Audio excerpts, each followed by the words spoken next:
Hey guys, so this video is going to be on something called the bilateral deficit.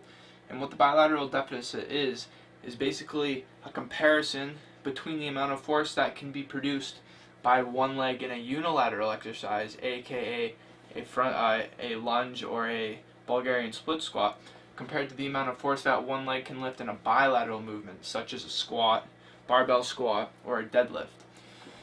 So the bilateral deficit is basically the difference in force that the leg produces, and we find researchers, trainers have found that in a two-legged movement, the force in one leg is less than the force in a leg in a unilateral movement.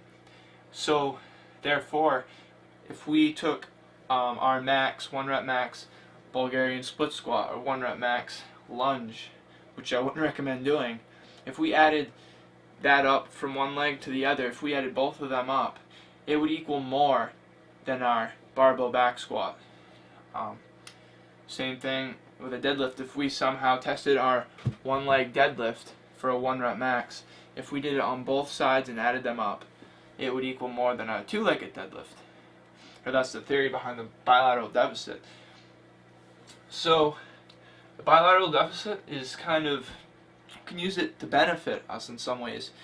Since we know that we can lift more weight with our muscles with one leg, it's used for elite athletes who literally lift 700 pounds in a back squat.